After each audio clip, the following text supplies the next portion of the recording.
Well, good afternoon, everybody. Well, good afternoon. Can everybody hear me? All right. Well, bonjour and bienvenue. And my name is Martin Logan. I'm Canada's Consul General in Minneapolis. And as such, I have the great privilege to head up an office that represents Canada in the upper Midwest.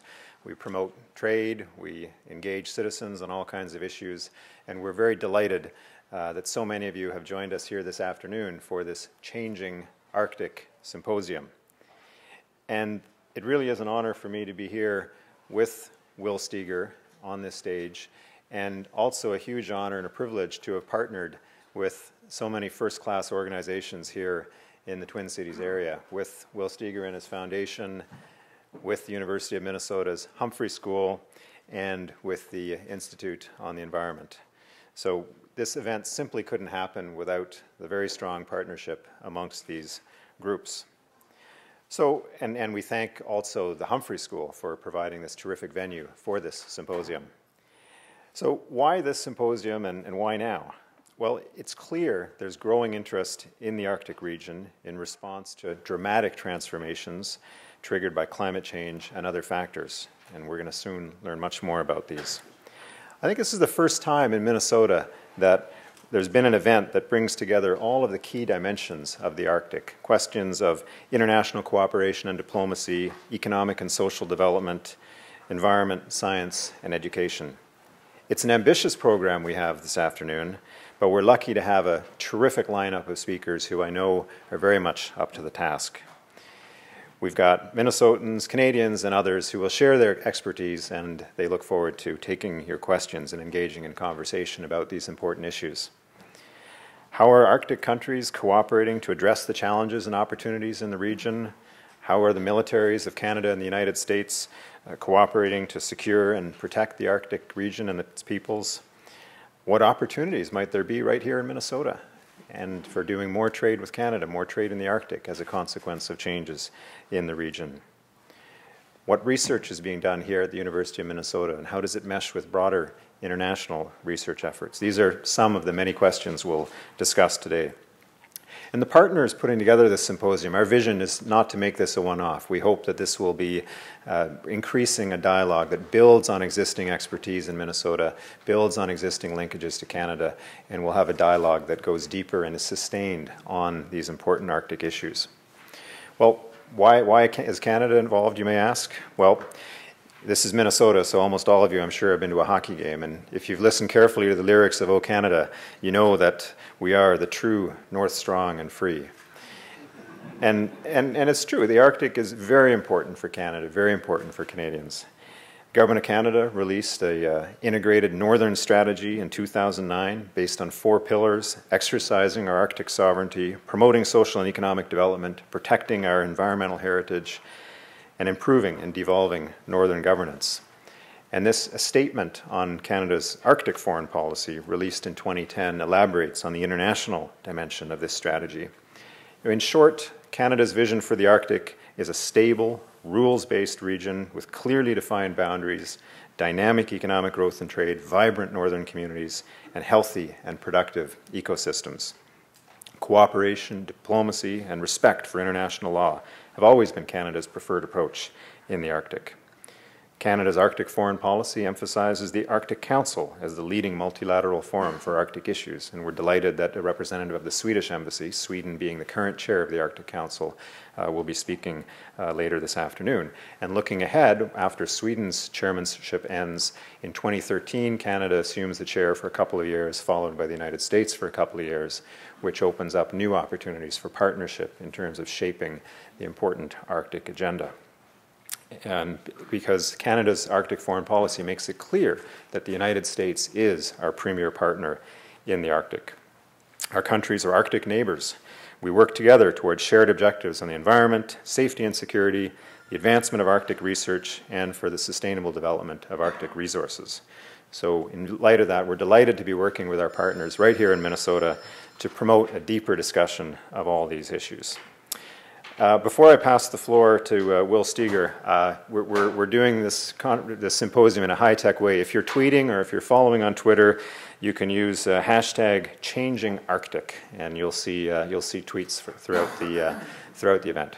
So let me now turn the floor to Will. I don't think he needs much of an introduction. I think he's well known for the legendary polar expeditions and his deep commitment to educating folks on the effects of climate change and environmental issues more generally. So, Will, I'll give you the floor. Thank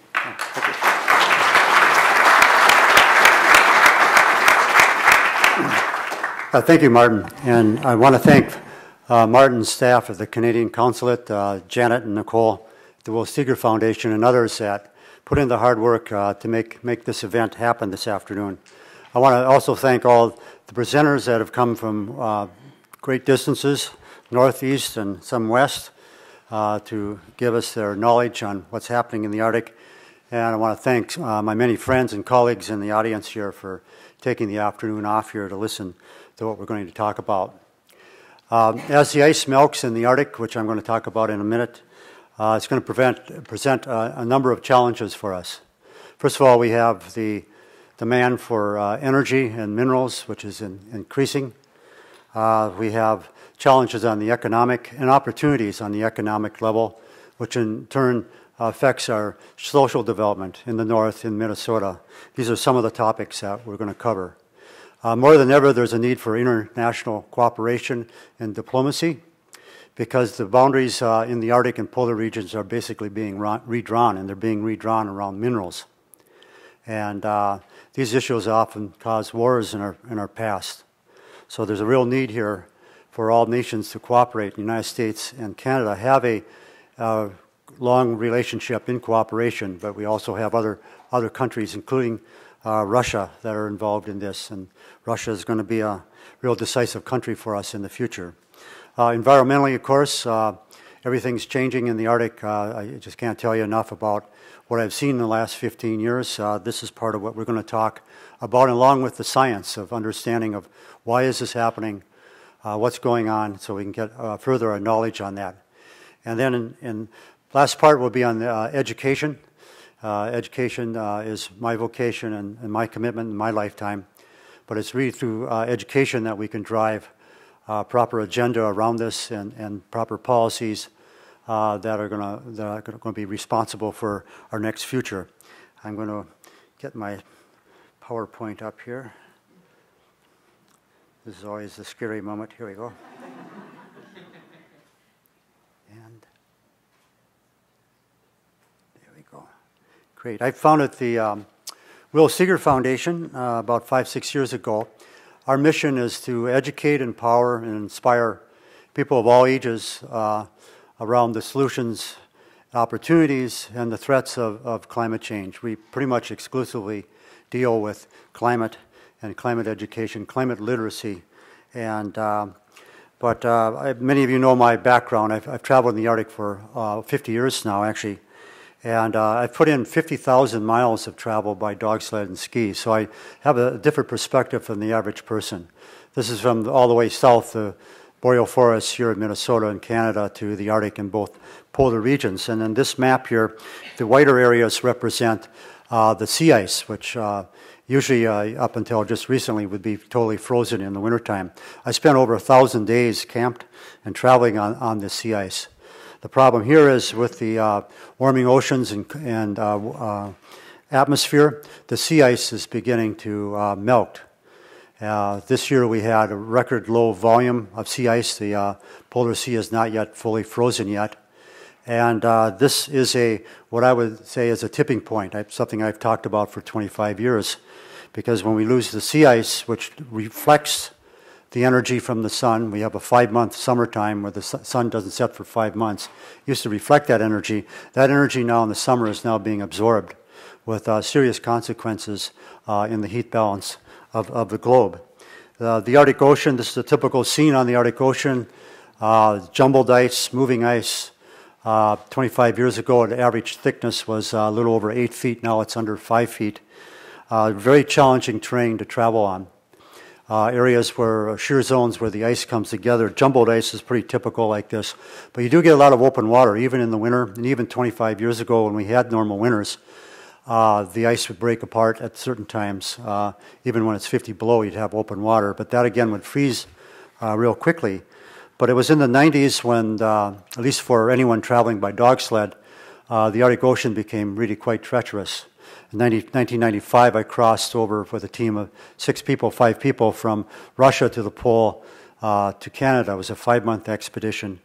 And coming down in April, when the ice was supposed to be secure in the most stable area of the ocean, we had a lot of problems, and we ended up finishing the expedition on canoe sleds, give us the ability to haul over the ice and then canoe over the water. This is the northernmost point of the North American continent, northern Ellesmere Island, right here that we're coming into. And this is for myself, a very strange picture. We're kayaking, we're canoeing here on the Arctic Ocean. And as a young kid, when I first started exploring the North was just so great, and it was everything to me at that time. Never in my wildest dream would I ever thought that in June and July I'd be canoeing on the Arctic Ocean. And this is the reality that we're starting to see, with profound consequences on our weather, on our world, and especially for our young people.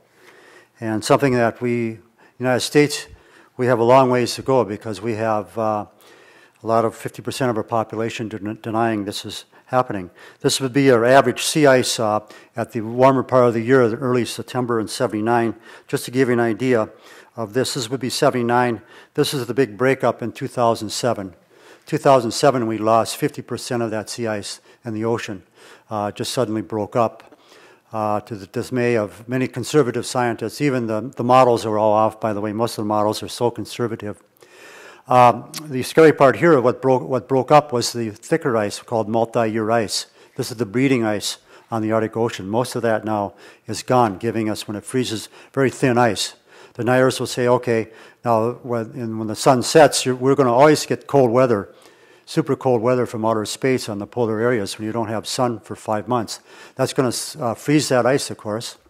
The neighbours will say, okay, where's your global warming? The ice is all frozen again. Well, this is thin ice now, and that breaks up real quickly the next year. This is what's happening from the top. The normal situation 25 years ago, where most of the energy used to reflect to outer space. Second to the top would be in the mid-90s, when the Arctic Ocean started to go. The second to the bottom would be in 2007, when we had the big breakup. And then the bottom slide, I know the U.S. and Norwegian navies for 2014 are planning a sea route over the top of the world, over the Arctic Ocean for 3-4 months. But hopefully they're a little early on their projections. But this is what we're coming into. What we're seeing here is a flip-flop in the heat balance of the globe. Profound influence in our ice caps in Greenland and Antarctica. We're already seeing the sea level rise. We haven't taken this reality yet, but this is really the next step here, what's now happening. The last picture I wanted to show you, I'll have to translate this to you, but this is a very strange picture. In 2008, I led an expedition to Ellesmere Island with 6 young youth from ages 21 to 27. 3 of my team members are standing on a large section of the Isles ice shelf, about the size of Manhattan. This ice shelf broke off of its main body 3 years before that, and now we're seeing it's sitting 400 or 500 miles away from where it's supposed to be. That ice is over 5,000-6,000 years old, but it's totally misplaced, and then it's surrounded by sea ice. This area is always flat, real thinner ice, but it's surrounded by multi-year ice from the Arctic Ocean that broke up in 2007. So here you see a double calamity of the ice shelves that are now breaking up, surrounded by multi-year ice that shouldn't even be there, that broke up. But the real issue here, and what we're focused on with the Will Steger Foundation, are the youth that are standing on this ice shelf. These 3 young people understand the consequences of what they're seeing here, but unfortunately the rest of the world does not. We have a video here from Amy Klobuchar that we're going to introduce, and she was good enough to sit down for 5 minutes here to give us some welcoming remarks. So, start there. Hello to all my friends gathered at the Humphrey Institute today. You know what? That is the site of my wedding. If you can believe it, I got married in the lobby. Well, I got married at a church. The reception was at the Humphrey Institute, right in that lobby. Imagine it filled with dozens and dozens of helium balloons. We didn't have enough money for flowers, and that's what we used. So for me, it's a very romantic place. I think you know I'd much rather be there with you in person, but there's a few things going on around the state, and I'm just honored to join you via video. I know you have a great group assembled there, the Will Steger Foundation. I just talked to Will about this event, the Institute on the Environment, and the Consulate General of Canada in Minneapolis. Your organizations have all shown tremendous leadership in strengthening the key partnership our country enjoys with Canada, in advancing our economic goals through export promotion and alternative energy production, and in furthering the important cause of conservation in the Arctic. The discussion you're having today could not come at a more pressing time. As you know, and as Will and Anne Bancroft and anyone that's been up there knows, climate change in the Arctic has sparked notable shifts in the region's ice formations, weather patterns, and wildlife habitats. In many ways, these shifts have presented new possibilities, but with each of these opportunities, we have also gained significant responsibilities. I had an opportunity to explore some of these issues last July in a hearing we held in the Senate Commerce Committee's subcommittee on oceans. I still remember Senator Begich saying, "Why are you still here? You know, Alaska cares about this. Why do you care about it?" And I thought to myself, well, first of all, sometimes my state is so cold it's like the Arctic. And second of all, I am the home of Will Steger and Anne Bancroft, and they've taught me to care about this.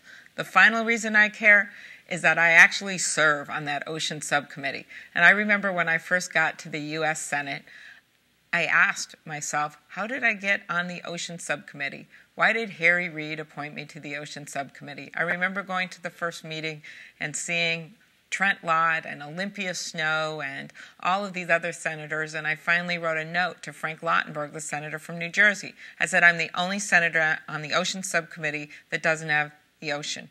And he wrote back without missing a beat, no problem, next year come back and ask for one. But as you all know, I finally realized that the ocean subcommittee includes our Great Lakes and Lake Superior. And in fact, I finally figured out the answer of why I got on there. That's because I can see Lake Superior from my porch. Now, we all know that Arctic policy hits at the intersection of so many key priorities, from national security to conservation of natural habitats and cultures, to energy development, to increase export opportunities so that American companies can reach the 95% of world customers who live outside the U.S. In each and every one of these areas, we know there is much at stake. Now more than ever, we need a blueprint that sets strategic goals and parameters for U.S. policy in the Arctic. This calls for common sense laws, like passing the Law of the Sea Treaty to strengthen national security while clearly defining maritime borders. I cannot believe we still haven't signed on to that treaty and gotten that through the U.S. Senate. There is no reason this has to get done. It needs to get done. It also calls for a new Arctic infrastructure, one that safely supports scientific exploration. It calls for responsible conservation policies to preserve the natural beauty and ecological balance of the region. And it calls for continued partnership with Canada, our neighbor to the north, who has always been a key partner to the United States, not just on Arctic policy, but on all matters of commerce and diplomacy. After all, the U.S. and Canada do share the largest undefended border in the world. As chair of the Senate U.S.-Canada Interparliamentary Group, I'm working to ensure that this border continues to be an economic gateway for both our countries. Canada is one of the largest sources of international tourism in Minnesota. I wonder why. They're right across our border. Our fifth largest industry. It's one that's critically important to our state economy. I've been working hard to improve the flow of travelers and goods between our two countries, making sure we have those passport cards, which are cheaper and easier, and allowing commerce to run efficiently. But the friendship we share with Canada isn't just about economic growth. It's about progress and opportunity for our people. Nowhere is this more clear than in the work we're doing to promote smart policies in the Arctic, a goal that is so important to the safety of our country, the strength of our economy, and the future of our environment, a goal that you are all striving towards in your summit today. So thank you for your great work in this area. I am keenly interested, and I'm looking forward to helping you, both my role in the Ocean Subcommittee, and also my role as chairing that Canadian-American Interparliamentarian Group. Please enjoy your discussion.